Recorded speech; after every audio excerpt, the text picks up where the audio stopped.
হুজুর একটা লোক খারাপ প্রকৃতির ছিল। হুজুর যখন আর মৌতের সময় আসলো এমন ভাবে জ্বালা শুরু হইয়া গেল, বিছানের থেকে একবার লাফাই উপরের দিকে উঠে আবার ঠাস করিয়া পড়িয়া যায়, আবার লাফাই উঠে আবার ঠাস করিয়া পড়িয়া যায়। এরকম করতে করতে রুটা বের হইয়া গেল। পরে দেখা গেল কলিজার একটা অংশ সেইরা মুখের ভিতরে চলে আসবে। আর কত আল্লাহ আল্লাহ। আমার আব্বাজান রহমাতুল্লাহ আলাইহি ইন্তেকালের সময় আমি সামনে বসে কথা বলতে আছি, আব্বাজান বসা আমার সঙ্গে কথা বলতে আছে। হঠাৎ দেখি চক্ষু ধরে আসতে বুঝা একটা হাত সামনে বিছানার উপরে রাখলো, রাখার পরে বসা অবস্থায় মাথার একটু নিচের দিকে নামায়, ওদিকে দেখি জবানটা চালু হয়ে গেছে। আমি ডাইন হাতটা মাথার পিছনে রাইখা আস্তে আল্লাহর কুতুবকে শোয়াইয়া দিলাম। এরপর দেখি আল্লাহর কুতুব আর দুনিয়াতে না।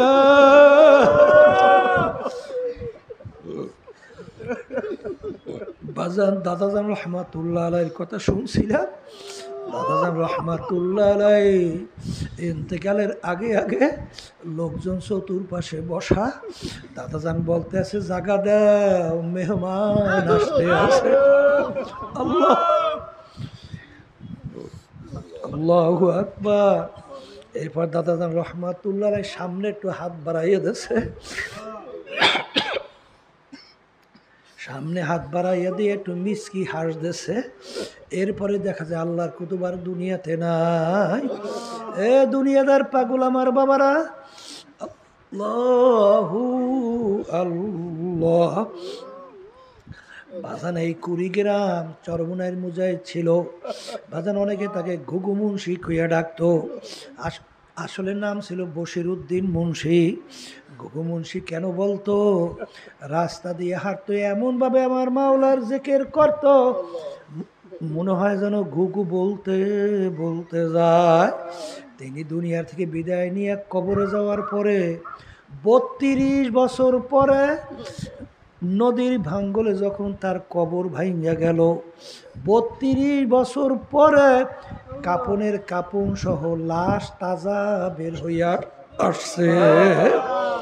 বাজান অনেক জাতীয় পত্রিকায় ছবি সহ দিয়ে দিছিল। কে কে দেখছেন একটু হাত উঠেই দেখেন তো, দেখেন কত মানুষ দেখছে। আল্লাহ, 32 বছর পরে কাপড়ের কাপড় সহ, মার্কিন কাপড় গায়ে লাগানো, মাটির সঙ্গে কাপড়টা লাইগা রইছে। 32 বছরে কাপড়েরও কিছু হয় না। এ কপাল পোড়া, দুনিয়ার কোনো যুক্তি আছে?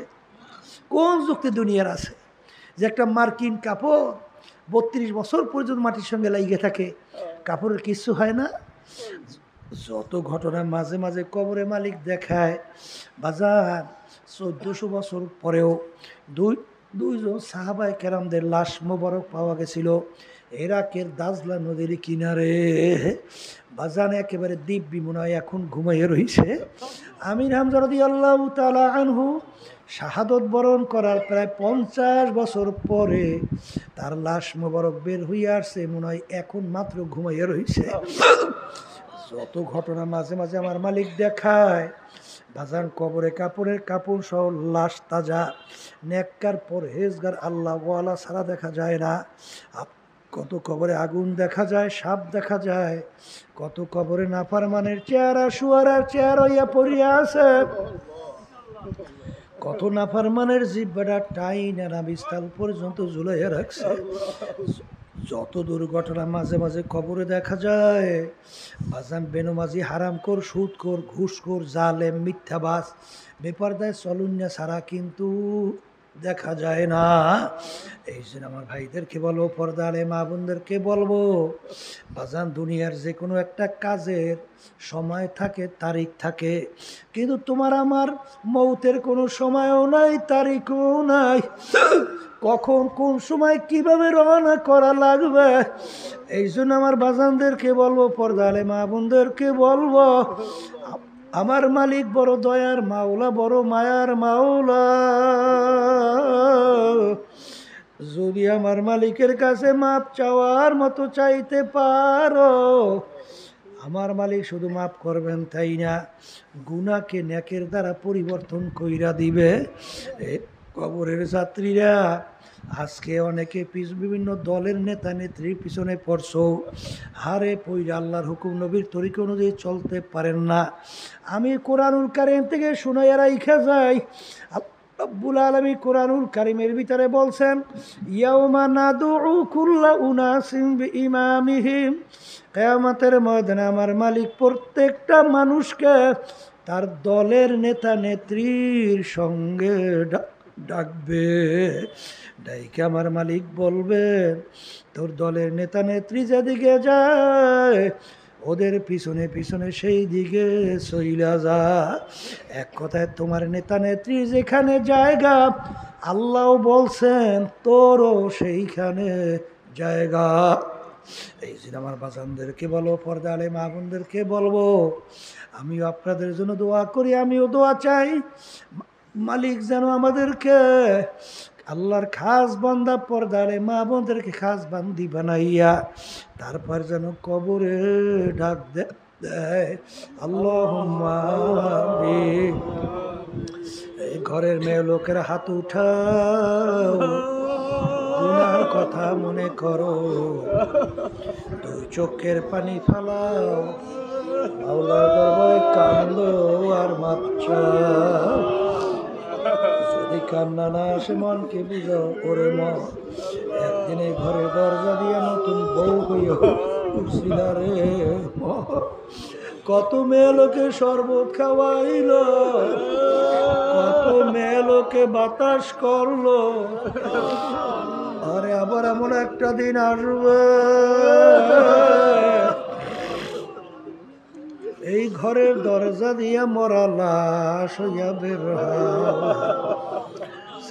ছেলে কানবে মামা করে, মেয়ে কানবে মামা করে, জবাব তো আর দিবা না।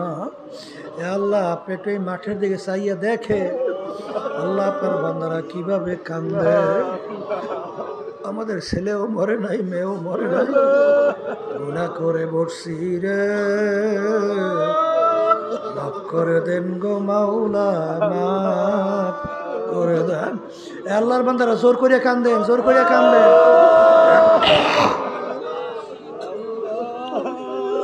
সন্তান মারা গেলে চোখে পানি আসে, সম্পদ নষ্ট হয়ে গেলে চোখের ভিতরে পানি আসে। তোমার আমার গুনার কারণে জাহান্নামের আগুন জ্বলছে, জাহান্নামের আগুন চোখের পানি ছাড়া ঠান্ডা হবে না। আল্লাহ যাদের উসিলে মাহফিল হইল, যারা মাহফিলের জন্য চেষ্টা খাটনি সাহায্য করল, আমরা যারা মাহফিলে উপস্থিত হয়ে গেলাম, সবাই উপরে খাস মেহেরবানি নাযিল করেন আল্লাহ।